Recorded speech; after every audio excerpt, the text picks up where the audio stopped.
Buddhism welcome to SK education. नाम है Sumit Ksp.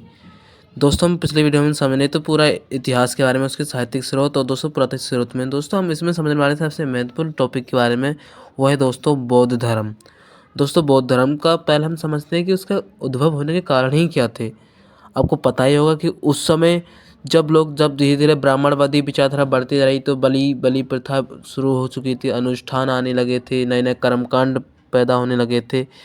तो दोस्तों इसके अंदर जो वैदिक धर्म की पद्धति थी वो जटिल होने लगी थी धीरे धीरे। तो क्या था कि ब्राह्मणों ने अपना कब्जा शुरू कर लिया था इसी के ऊपर। तो इसलिए दोस्तों इसको ख़त्म करने के लिए हमेशा के लिए बौद्ध धर्म की उत्पत्ति हुई। इसी बीच दोस्तों जैन धर्म के समकालीन आपस में उत्पत्ति हुई थी इनके। और दोस्तों आपको पता है कि जब उस समय ही धार्मिक अनुष्ठानों के अंतर्गत दोस्तों 4 वर्ण आ चुके थे, ब्राह्मणी, क्षत्रिय, वैश्य और शूद्र। तो उनको ख़त्म करने के लिए उनको जातिवाद को हमेशा को मिटाने के लिए दोस्तों बौद्ध धर्म की उत्पत्ति हुई थी। इसलिए दोस्तों हम इस वीडियो में समझने वाले हैं कि कौन कौन से महत्वपूर्ण जो तथ्य हैं जिससे आपको दोस्तों हर क्लास में सहायता मिलेगी, हर एग्ज़ाम के लिए, चाहे इग्नू क्लासेस के एग्ज़ाम हो उसके लिए भी। तो शुरुआत करते हैं दोस्तों गौतम बुद्ध की जीवन के बारे में। दोस्तों जो महात्मा बुद्ध का जो बौद्ध धर्म है वो आपको पता है कि गौतम बुद्ध ने उसकी स्थापना की थी। उनके माता पिता दोस्तों, जो उनका बचपन का नाम आपको पता होगा कि उनका नाम सिद्धार्थ था। और वो दोस्तों जो शुद्धोधन उनके पिता का नाम था और महामाया उनकी माता का नाम था। वो शाक्य गण था ना, शाक्य गण राज्य थे उस समय दोस्तों। जैसे कि दोस्तों अलग अलग राज्य होते थे, एक होते थे दोस्तों गणराज्य और एक होते थे दोस्तों पूरा राजा शासन करते थे, वहाँ पे एक ही राजा शासन करता था। इस तरीके से दोस्तों तो उनकी माँ का नाम मैं बता चुका हूँ कि महामाया था। वो कोलिया गण की राजकुमारी थी। और जो कि दोस्तों इनका जन्म आपको पता है कि नेपाल के आसपास तराई क्षेत्र में लुम्बिनी में हुआ था। और दोस्तों लुम्बिनी में हुआ था और इससे क्या हमें जो अशोक ने लिखवाया था उससे हमें जानकारी पूरी मिलती है। उसका स्तंभ लेख है, उसके द्वारा लिखा गया है। और उसके अंदर पूरा का पूरा बताया गया है कि किस तरीके से उनका जन्म हुआ था, क्या क्या हुआ था। तो उसमें बताया जाता है कि 566 BCE के आसपास उनका जन्म हुआ था। और वो दोस्तों उनको बचपन में, आपको ये सब कहानी पता होगा कि बचपन में किस तरीके से उनको भविष्यवाणी की गई थी कि संतनी या फिर राजा बनेंगे, कुछ ना कुछ तो व्यक्ति बनेंगे। तो इनके सामने धीरे धीरे कुछ इनको ठाट बाट दे दी गई तो ये सही से रहने लगे थे। लेकिन एक दिन ये अपनी चन्ना के साथ, अपने सारथी के साथ घूमने निकल पड़े। एक बूढ़ा आदमी दिखा, एक दोस्तों ये बीमार व्यक्ति दिखा, एक मृत शरीर दिखा, एक सन्यासी। सो उसको देखकर उनको दुख हो गया। उनका बेटा भी था एक राहुल। तो दोस्तों इस तरीके से वो उनके जीवन पर गहरा प्रभाव पड़ता है कि यहाँ से अब निकल जाना चाहिए। कि 29 वर्ष की आयु में ही उन्होंने अपना घर त्याग देते हैं और गौतम बुद्ध संन्यास ले लेते हैं। 6 वर्ष तक दोस्तों ये घूमते रहते हैं वैशाली में।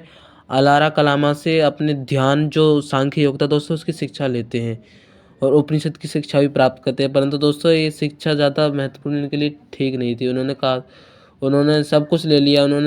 क्या हुआ दोस्तों कि उनके दोस्त भी थे, कुछ 5 दोस्त भी थे, उनके साथ भी गए थे। तो इन्होंने सब कुछ त्याग कर दिया। लेकिन दोस्तों उससे भी कुछ नहीं हुआ। लेकिन उन्होंने दोस्तों मध्यम मार्ग अपनाते हैं दोस्तों, उसी में हम समझते हैं सबसे इम्पोर्टेंट वो माना जाता है। इसी बीच दोस्तों जब महात्मा बुद्ध चल रहे होते हैं तो कुछ दोस्त इनका पीछा भी छोड़ देते हैं। उरुवेला के लगभग दोस्तों इनका क्या करते हैं कि सब दोस्त अलग चले जाते हैं। बोध गया के पास एक निरंजना नदी थी, उसके पास ही ध्यान मग्न होने लग जाते हैं महात्मा बुद्ध। यहाँ पर दोस्तों अपनी 49 डेज तक ये अपना पूरा ध्यान में बैठे रहते हैं। उनको बौद्ध ज्ञान मिल जाता है, जिसे बोधि वृक्ष के नाम से भी जानते हैं। आपको पता ही होगा बुद्ध का मतलब क्या होता है दोस्तों, एक ज्ञानी पुरुष होता है। और दोस्तों इसी इसी में दोस्तों क्या है कि इसको धर्मचक्र प्रवर्तन आपको पता होगा, यहाँ पर महात्मा बुद्ध ने सबसे पहले उपदेश दिया था वाराणसी के सारनाथ में, हिरन उद्यान के पास जब ये पहुँचे थे। और जैसे इनके कुछ दोस्तों शिष्य भी थे, जैसे अश्वजीत, उपाली, मोगलान, सारीपत्र, आनंद। आनंद सबसे फेमस है दोस्तों, इसी ने ही महिलाओं को, भिक्षुनियों को बौद्ध धर्म में शामिल करने के लिए प्रेरित किया था महात्मा बुद्ध को।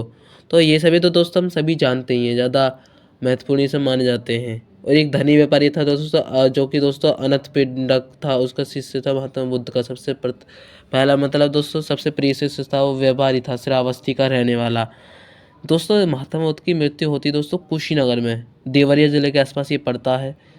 और 80 वर्ष की आयु में अपना प्राण त्याग देते हैं। लगभग 486 BC के आसपास महात्मा बुद्ध की मृत्यु हो जाती है। तो दोस्तों इसी समय ही महात्मा बुद्ध उससे मरने से पहले ही कुछ शिक्षाएं भी दी गई थी। तो उनको समझ लेते दोस्तों कौन कौन सी शिक्षाएं थी। वो कहते हैं कि दुनिया में 4 चीज़ सत्य हैं। पहला दोस्तों दुख है कि पूरा संसार पूरा दुखों से भरा है, मोह माया से भरा हुआ है। और फिर वो कहते हैं दोस्तों कि इस दुख का कोई ना कोई तो कारण ही होगा। कारण क्या हो सकता है दोस्तों? अपनी इच्छा शक्ति हो सकती है, अपनी अज्ञानता हो सकती है, अपना मोह हो सकता है, ये कारण होते हैं। और उन कारण का दोस्तों उपाय क्या हो सकता है? इच्छाओं का त्याग ही उपाय सबसे बड़ा उपाय होता है। फिर दोस्तों इन्होंने कहते हैं इच्छा का उपयोग किस तरीके से करें, तो वो है दोस्तों मुक्ति। और उस मुक्ति का जब पार्ट आता है तो वो है दोस्तों अष्टांगिक मार्ग।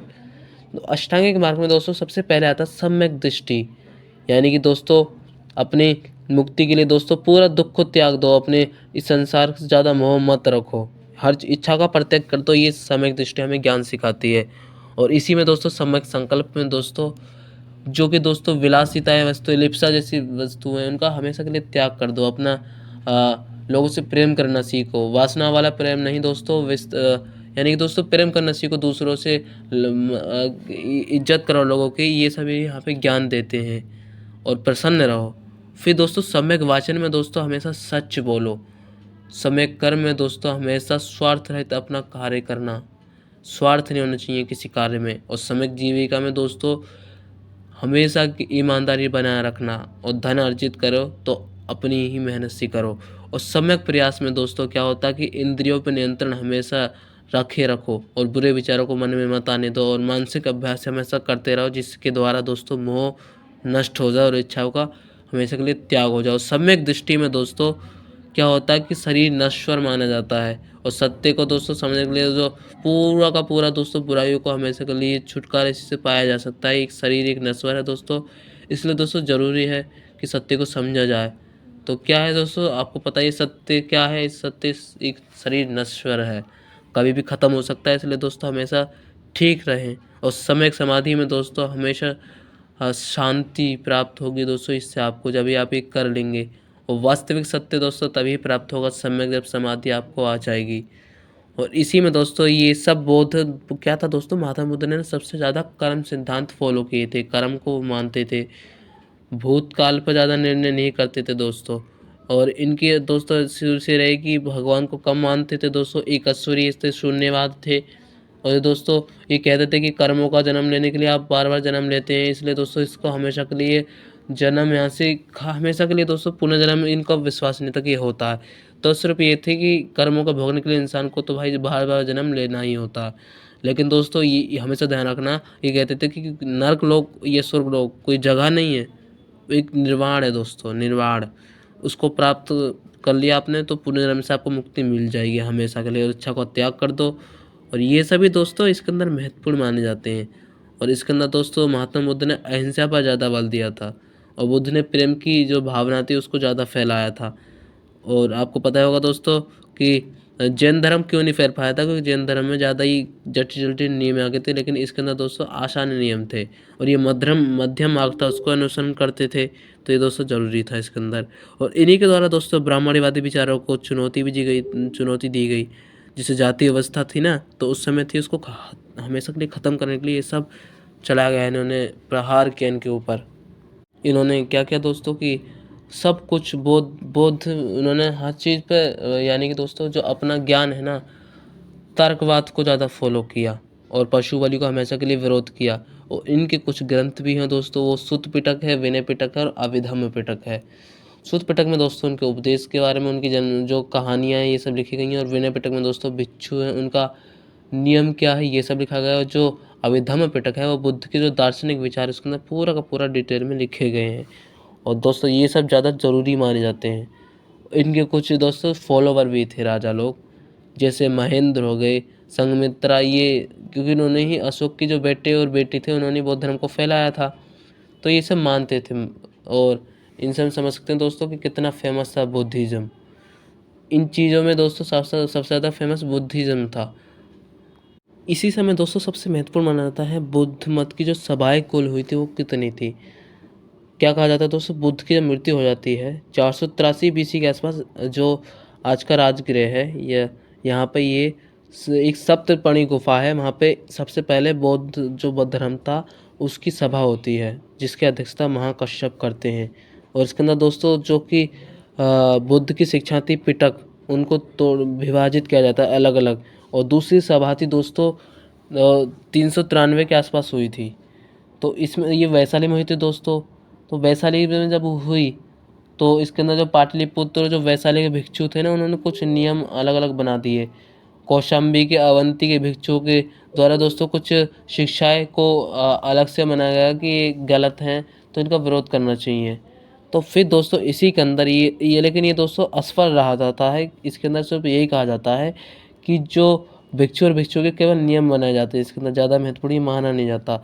फिर इसके अंदर दोस्तों ये इसके अंदर क्या होता है कि बौद्ध धर्म का विभाजन भी इसी में हो जाता है। इसमें सांप्रदायिक में से एक तो है दोस्तों स्थिरवादी और एक है महासंघिक। तो ये सब दो वर्णों में वर्णित हो जाता है। महायान और हीनयान में भी इसी के अंदर बट जाता है। तीसरी सभा दोस्तों अशोक के समय में होती है, और जो दूसरी सभा थी दोस्तों वो थी काल अशोक के शासनकाल में, और वो पहली थी दोस्तों अजातशत्रु का, और ये तीसरी है दोस्तों अशोक के शासन। इसका मोगलातिपुत्तिस के नाम के ये जो कि एक संत थे आजीविका संप्रदाय के, यहाँ पे ये पाटलिपुत्र के अंदर सभा बैठाते हैं। इसके अंदर इसी के अंदर जो अभिधम्म पिटक था वो लिखा जाता है, और इसके अंदर पूरे नियम लिखे जाते हैं इसके अंदर। और लगभग 260,000 के आसपास जो भिक्षु थे वो बिगड़ चुके थे, तो उनको निकाल दिया जाता है यहाँ से।